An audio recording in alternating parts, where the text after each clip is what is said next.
Chapitre 15. Dieu est vivant. Une histoire de chaudière.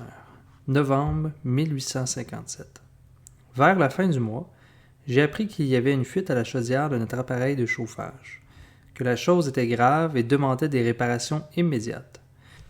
Comme elle était complètement enfermée dans des travaux de maçonnerie, il fallait commencer par démolir ceux-ci pour s'assurer de son état exact.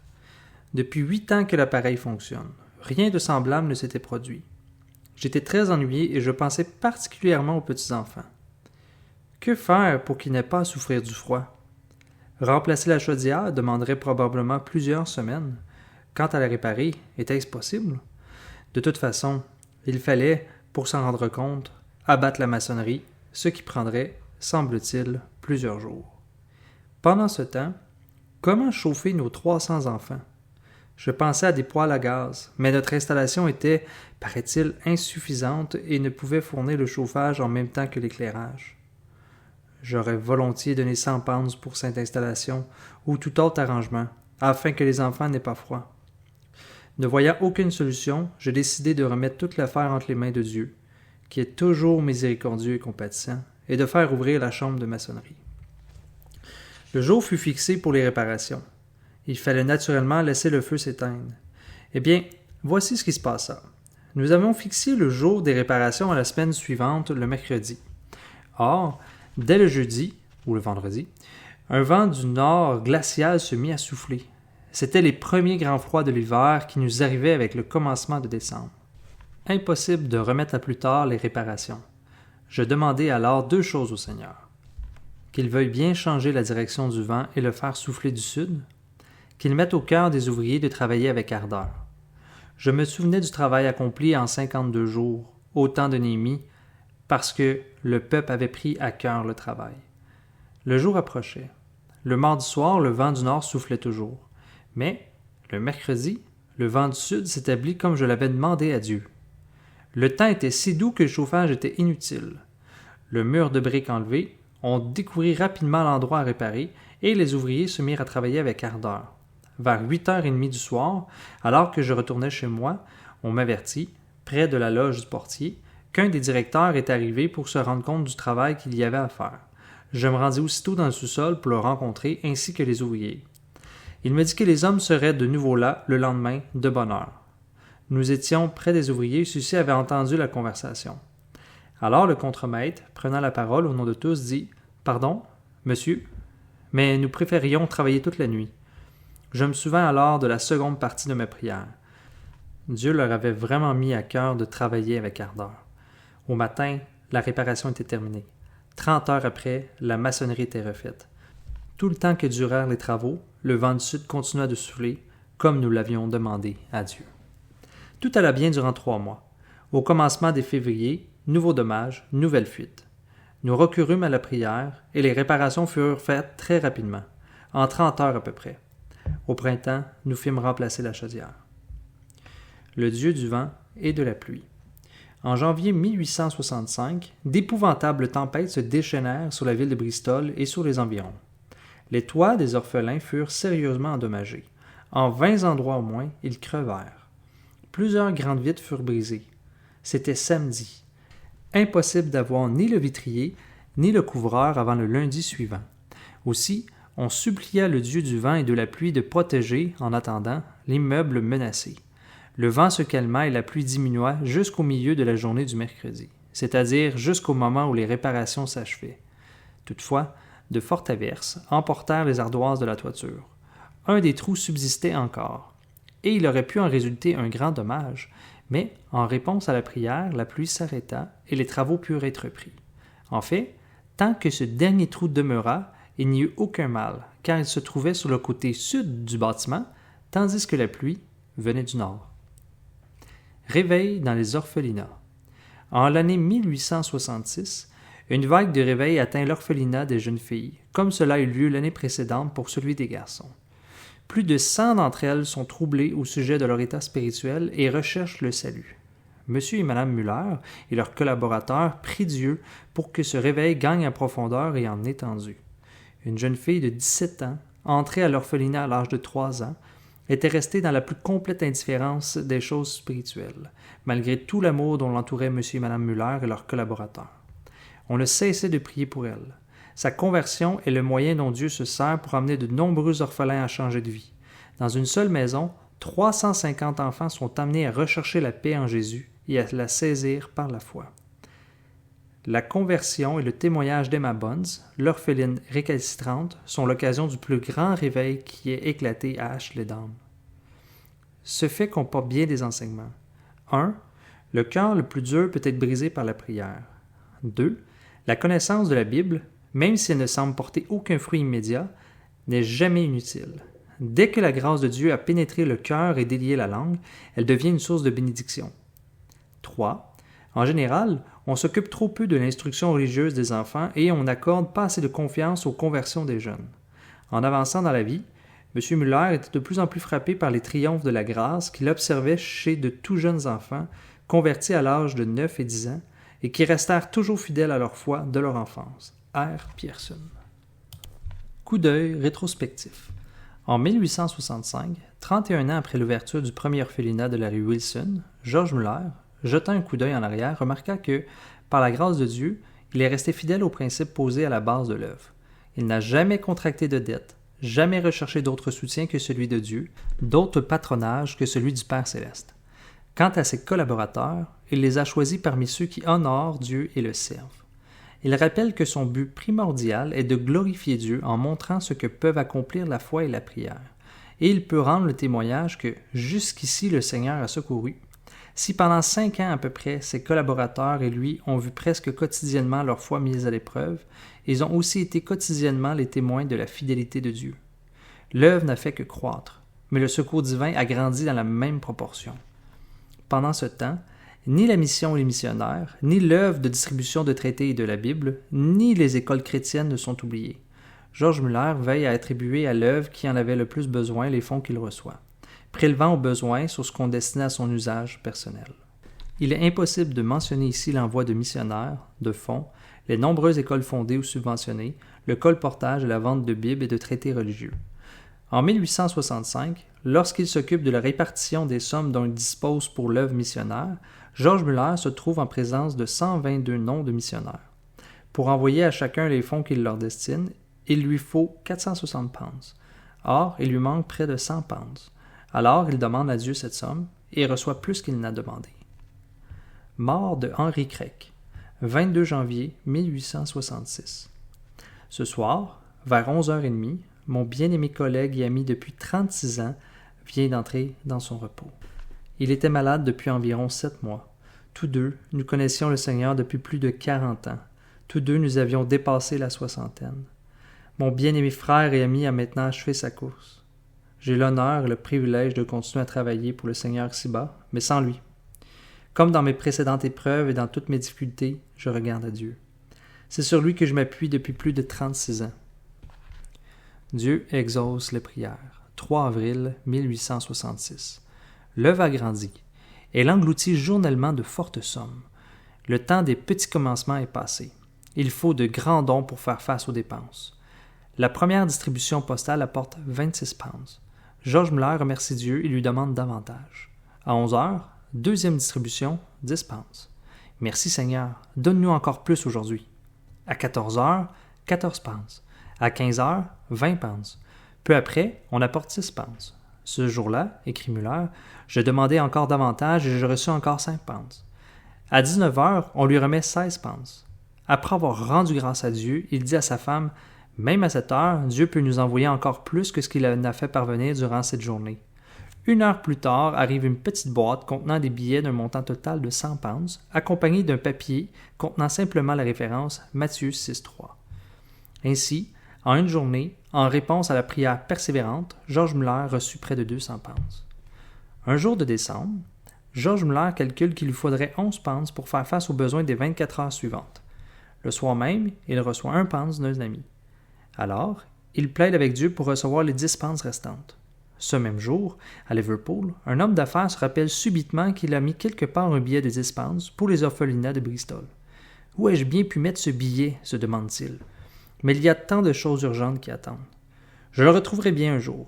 Non, Dieu d'abord, dit une petite voix. Les affaires peuvent attendre. Quand il l'a retrouvé, il écrit un petit mot. Ce billet attend depuis quelque temps sur mon bureau, mais j'étais si occupé que je n'ai pas trouvé d'occasion de vous l'envoyer. Je vous l'adresse donc maintenant. Le lendemain, au moment où George Muller se révèle après avoir exposé une nouvelle fois à Dieu son besoin, un messager frappe à la porte, apportant l'enveloppe avec le billet. « Au shilling près !» s'exclame George Muller en l'ouvrant. Distribution de Bible. En 1867, George Muller fait distribuer la Bible à l'Exposition de Paris par le moyen de 2 frères dont l'un parle 3 langues, l'autre 8. 12 000 exemplaires de la Bible, ou parties de la Bible, sont distribués en 13 langues différentes. L'année suivante, une exposition a lieu au Havre. De nouveau, George Muller fait distribuer les Écritures. Lorsque, de façon inattendue, une porte s'ouvre en Espagne, au pays de l'Inquisition, il se hâte de prendre les mesures nécessaires pour y faire distribuer la parole de Dieu. Pour la première fois, on voit alors des Bibles dans les rues de Madrid. On vend jusqu'à 250 exemplaires par heure, et bientôt les demandes dépassent les stocks disponibles. Le Seigneur revient. Pendant toutes ces années, George Muller continue à prêcher à Bristol et dans des rencontres chrétiennes. L'un de ses sujets favoris est l'espérance glorieuse du retour de Jésus-Christ. Il reste très sobre dans ses développements. Il n'a pas suivi Darby dans sa théorie de l'enlèvement secret. Il disait « Un jour, j'ai vu que je devais prendre une décision. Ou bien je devrais abandonner la Bible, ou je devrais me distancer de Darby. Je restais donc avec ma précieuse Bible. » Il a souvent parlé du retour du Seigneur, surtout dans ses voyages de prédication, mais toujours il l'envisageait comme une venue en puissance. À la conférence de Clifton, en 1870, il parlait de l'espérance glorieuse et bénie du retour de notre Seigneur Jésus-Christ, quand il mettra fin à la guerre, qu'il prendra lui-même le pouvoir et le règne et que tous les royaumes du monde deviendront royaumes du Christ de Dieu. Quand Jésus reviendra, ce ne sera pas dans l'état d'humiliation qu'il avait auparavant, mais en tant que roi dans toute sa bonté. Combien nos cœurs devraient regarder avec une attente joyeuse vers ce jour où il viendra pour régner, où il prendra lui-même le pouvoir et soumettra tout ce qui s'oppose à lui. C'est là l'espérance glorieuse et bénie vers laquelle se tournent nos cœurs maintenant. Après avoir attendu encore un peu de temps, nous verrons Jésus tel qu'il est et nous serons transformés en son image. Chapitre 16. Épreuves et joie dans la famille. Décès de Madame Muller. Au commencement de 1870, Madame Muller a pris froid. Le médecin diagnostique une fièvre rhumatismale. Le mardi 1er février, je restais à la maison, à côté de ma chère femme, écrit George Muller. Dans sa chambre, il y avait un livre contenant des textes bibliques. On l'ouvrit. Mes temps sont dans ta main. Psaume 31,15. De tout cœur, je pus répondre à ce message. Oui, mon père, les temps de tes enfants sont en ta main. Et, certainement, ce que tu décideras sera pour le plus grand bien de ma chère femme et pour le mien, que ce soit la vie ou la mort. S'il est possible, guéris-la de nouveau. Tu peux le faire, bien qu'elle soit si malade.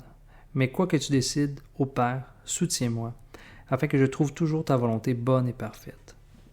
Pendant toute la semaine, alors que ma chère femme était si gravement malade, j'eus constamment en pensée le verset d'un de nos cantiques qui célèbre la tendresse infinie et l'amour insondable du Père céleste. Il nous accordera les meilleures bénédictions. Seul ce qui est bon nous adviendra. Il nous guidera avec sûreté vers la gloire. Oh, combien il nous aime! Et mon cœur répondait, oui, il nous aime parfaitement et ne veut que notre plus grand bien. Le mercredi, comme ma chère femme souffrait beaucoup moins, je pus, avant de partir aux orphelinats, lui lire le verset 12 du psaume 84. L'Éternel Dieu est un soleil et un bouclier. L'Éternel donne la grâce et la gloire. Il ne refuse aucun bien à ceux qui marchent dans l'intégrité. Après avoir lu ce passage, je lui dis, « Ma bien-aimée, Dieu nous a donné sa grâce à l'un et à l'autre. Nous recevrons donc aussi la gloire. Et puisque, avec son secours, nous marchons dans l'intégrité, il ne nous refusera aucun bien. » Ce verset fut pour elle un réconfort et elle en reparla à notre fille dans le courant de la journée. Le jeudi, je vis que le docteur considérait son état comme très grave. Le vendredi, il m'avertit qu'il désirait une consultation avec un confrère. L'état de ma femme était des plus sérieux. La nuit qui suivit fut très mauvaise. Elle souffrit beaucoup. Presque toute la nuit, je fus sur pied, essayant de façon ou d'autre d'alléger sa souffrance et de l'aider, puisqu'elle ne devait plus bouger un seul membre. Enfin, vers 2 heures du matin, les douleurs semblèrent céder, jusque vers 4 heures. Mais ce qu'elle avait enduré cette nuit-là devait amener rapidement la fin de son pèlerinage terrestre. À 10 heures du matin, il n'y avait plus aucun espoir de guérison, et je sentis qu'il était de mon devoir d'avertir ma bien-aimée que le Seigneur allait venir la chercher. Elle me répondit, « Il viendra bientôt. » Voulait-elle dire que le Seigneur viendrait bientôt et que nous serions réunis? Je l'ai supposé. Avec Jésus. À 1h30, quand j'essayais de lui faire prendre quelques médicaments, puis une cuillerée de vin mélangé d'eau, je vis qu'elle avait de la peine à avaler. Quelques minutes après, elle n'articulait plus que difficilement. Un quart d'heure plus tard, je remarquai un changement dans ses yeux. J'appelai aussitôt Lydia et sa tante, Miss Grove, les avertissant de la fin prochaine. Elles virent dans la chambre, peu après, Mme Mannering entrait aussi, une autre sœur de ma chère femme. Tous quatre, en silence, nous entourions ma bien-aimée. Vers 4h20, elle s'endormit en Jésus, au jour du Seigneur, l'après-midi du 6 février 1870, à l'âge de 73 ans. Alors, je tombai à genoux et bénis Dieu qui l'avait délivré, le suppliant aussi de nous aider et de nous soutenir. Accompagnée par des milliers d'amis, la dépouille mortelle de Mme Muller est portée au cimetière. 1200 orphelins suivent le convoi, et tout le personnel dont la présence aux orphelinats n'est pas absolument nécessaire. Georges Muller tient lui-même le service funèbre. Les clés d'un mariage heureux. Dans un sermon qu'il prononce quelque temps après, il évoque le souvenir de sa femme et de leur bonheur. Un bonheur qui allait croissant avec les années. Il ne m'est jamais arrivé de rencontrer à l'improviste ma chère femme, à Bristol, ou aux orphelinats, ou ailleurs, sans ressentir, aussitôt, une grande joie, et cela non seulement durant notre première année de mariage, ou pendant les 10 ans, ou les 20 ans, ou les 30 ans qui suivirent, mais tout le temps et jusqu'à la fin. Chaque jour, pour autant que cela était possible, je passais avec elle dans sa chambre, aux orphelinats, 20 à 30 minutes, m'asseyant sur la chaise longue qu'un frère chrétien lui avait offerte, lors de notre première crise rhumatismale. Nous restions assis côte à côte, la main dans la main, ne parlant qu'à peine, heureux l'un par l'autre et heureux dans le Seigneur. Notre bonheur d'être à Dieu et l'un à l'autre était indescriptible.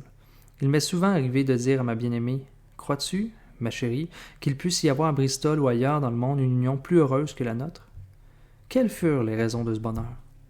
1. Tous deux nous poursuivions le même but ici-bas, vivre pour Christ, et nous ne nous en sommes jamais détournés. Si cette unité de but manque dans la vie de deux époux chrétiens, qu'ils ne soient pas surpris de ne pas connaître le bonheur. 2. Nous avions l'un et l'autre beaucoup à faire, et nous travaillions tous les deux. Cette abondance de travail aussi fut l'un des facteurs de notre bonheur. Jamais, le matin, nous n'avions à nous demander « Qu'allons-nous faire aujourd'hui ?» Nous avions plus de travail que nous n'en pouvions faire. Bien des gens, même des chrétiens authentiques, commettent l'erreur de soupirer après une situation dans laquelle ils ne seront plus abstraints au travail quotidien et seront libres de leur temps. Ils ne savent pas qu'ils désirent un grand mal au lieu d'un grand bien. Dégagés d'occupations régulières et se trouveraient exposés à bien des tentations. 3. Si nombreuses qu'aient été nos occupations, nous n'avons jamais permis qu'elles nous absorbent au point de nous faire négliger le soin de nos âmes. Avant de nous mettre au travail, nous avions pris l'habitude de prier et de lire la Bible, chacun séparément. Si les enfants de Dieu négligent d'avoir chaque matin des instants de communion avec le Seigneur, des moments durant lesquels ils nourrissent leur âme, s'ils se laissent absorber par leur service, même si c'est le service de Dieu, ils ne peuvent conserver longtemps la joie de Christ, et le bonheur au foyer s'en ressent aussitôt. 4. Plus encore, ma chère femme et moi prions ensemble, et cela surtout est un facteur essentiel de bonheur conjugal. Depuis de longues années, 20 ans, ou 30, ou davantage, en plus de nos moments de recueillement individuel, en plus du culte de famille, nous prions ensemble chaque matin pour dire à Dieu notre reconnaissance et lui exposer les choses les plus importantes de la journée. Si nous traversions quelques grandes épreuves ou si nous avions plus particulièrement besoin de quelque chose, nous prions à nouveau après dîner, ou même une ou deux fois au cours de l'après-midi. Enfin, le soir, il était convenu que la dernière heure que nous passions aux orphelinats était consacrée à la prière. Bien que nous ayons toujours eu beaucoup à faire à cette époque, plus qu'à aucune autre période de notre vie, prière, supplication, intercession, action de grâce duraient généralement de 40 à 50 minutes et parfois 1 heure. Nous exposions à Dieu une 50aine d'affaires différentes, continuant à prier chaque jour pour les mêmes sujets jusqu'à l'exaucement. Alors la louange prenait la place de la requête. Jamais nous ne nous sommes réunis pour la prière sans avoir quelques nouvelles raisons d'action de grâce en même temps que quelques nouveaux fardeaux à déposer aux pieds du Seigneur. Je recommande très particulièrement aux parents chrétiens de s'unir ainsi pour la prière. En ce qui nous concerne, je crois que c'est là surtout qu'il faut chercher le secret de notre bonheur conjugal et de notre amour mutuel qui ne firent qu'augmenter avec les années. Le Seigneur a été bon et bienfaisant en me donnant une telle compagne. en me la laissant malgré les maladies et les accidents qui ont mis plusieurs fois sa vie en danger. Il a été bon et bienfaisant en ôtant le désir de mes yeux. Tous les chrétiens qui m'ont entendu sont probablement prêts à dire avec moi que le Seigneur a été bon en me la donnant et bon en me la laissant. Qu'ils fassent encore un pas avec moi et disent que Dieu a été bon en la reprenant à lui. Tandis que je dis ceci, je sens le vide dans mon cœur. Chaque jour, elle me manque davantage. Chaque jour, je découvre davantage tout ce que les orphelins ont perdu en la perdant. Et cependant, sans effort, mon âme se réjouit de son bonheur. Sa joie me donne de la joie. Ma chère fille et moi, nous ne voudrions pas la rappeler. Même s'il était en notre pouvoir de le faire, c'est Dieu qui l'a prise. Comme Marie, comme directeur des orphelinats, je sens tous les jours davantage ma perte. Mais comme enfant de Dieu, comme serviteur de Jésus, je veux ce que veut le Seigneur. Et j'essaie de le glorifier par une soumission entière à sa sainte volonté. Fiançailles de Lydia Müller, 4 août 1871. 1 an et demi après la mort de Mme Müller. Aujourd'hui, M. Wright, l'un des principaux collaborateurs de l'Institut biblique, m'a demandé la main de ma fille. Cette demande m'a extraordinairement surpris, et en même temps, je suis obligé de convenir qu'il n'existe aucune autre personne à qui je confierais aussi volontiers le plus précieux trésor qui me reste ici-bas. Pendant une quinzaine, un douloureux combat s'est livré dans le cœur de ma chère fille, parce qu'elle ne pouvait se faire à l'idée de me laisser seule. Mais je l'ai supplié de ne pas permettre que je sois un obstacle sur sa route et lui ai dit quelle joie et quelle consolation ce serait pour moi de le savoir uni à un tel homme. Elle a donc agréé la demande de M. Wright. Second mariage de George Müller. Les fiançailles de ma chère fille et beaucoup d'autres raisons m'ont amené finalement à considérer la possibilité d'une nouvelle union. Qu'il s'agisse de l'œuvre des orphelinats à laquelle ma chère femme s'était consacrée et où elle me manque à tout instant, ou qu'il s'agisse de moi, je crois que tout bien considéré, il est préférable que je me remarie. J'ai apporté cette question devant Dieu et je suis arrivé à la conviction que cette décision avait l'approbation de mon Père céleste. Le 10 novembre a été célébré le mariage de ma chère fille avec M. Wright. Le 30 novembre 1871, j'ai épousé Miss Susanna Grace Sangar, que je connais depuis plus de 25 ans comme une chrétienne éprouvée et qui, j'ai toutes les raisons de le croire, m'apportera le concours dont j'ai besoin dans mes diverses activités. James Wright est nommé co-directeur, 1872. Depuis plus de 20 ans, bien des gens m'ont répété « Que deviendront les orphelinats quand vous ne serez plus là, M. Müller ?» Et invariablement, j'ai répondu que la propriété bâtie et le terrain avaient été remis entre les mains de 11 administrateurs, de sorte que, sous ce rapport, il en était des orphelinats d'Ashledown comme des autres établissements similaires. Mais après vous, qui dirigera l'œuvre dans le même esprit que vous l'avez faite en s'attendant uniquement à Dieu? Et ma réponse, quand il plaira au Seigneur de me rappeler à lui, il montrera que lui, l'Éternel, ne dépend pas de moi et qu'il peut facilement pourvoir mon remplacement. Des amis chrétiens m'ont aussi souvent montré que je devrais prier Dieu au sujet d'un successeur. Sur ce point, je leur disais généralement que je le faisais. Et maintenant, j'ai la joie d'annoncer que Dieu a accordé ce que mon cœur désirait. J'ai trouvé en mon gendre, M. James Wright, ce après quoi mon cœur soupirait, le collaborateur que j'avais demandé à Dieu pour m'aider dans la direction de l'Institut et, quand il me rappellera, mon successeur. Je ne l'ai pas choisi parce qu'il est mon gendre. Cela fait 31 ans que je le connais et, depuis plus de 20 ans, j'ai pu suivre de près l'évolution de sa vie qui est en accord avec son titre de chrétien. Enfin, depuis plus de 13 ans, il est l'un des meilleurs collaborateurs, mon bras droit, dans toutes les affaires importantes. Depuis 12 ans, ma femme et moi prions pour lui, demandant à Dieu de préparer M. Wright à être mon successeur. Cette prière, nous l'avons formulée des centaines de fois, et nous avions toujours plus le sentiment que Dieu nous accorderait l'objet de notre quête. En février 1870, après que ma chère femme m'eut été reprise, je tombai malade. C'est alors que j'envoyai chercher M. Wright et lui fis part des pensées de mon cœur. Sa femme vivait encore, et, à des vues humaines, il ne semblait pas que Dieu soit sur le point de la reprendre, donc aucune probabilité que M. Wright devienne jamais mon gendre. Il accepta. C'est 18 mois après, qu'étant devenu veuf à son tour, M. Wright demandait ma chère fille en mariage. Par la bonté de Dieu, je peux de nouveau travailler comme autrefois. Cependant, je sens qu'il est bon que je me décharge partiellement de mon travail. C'est pourquoi j'ai associé dès mai 1872 M. Wright à la direction, après l'avoir désigné comme successeur.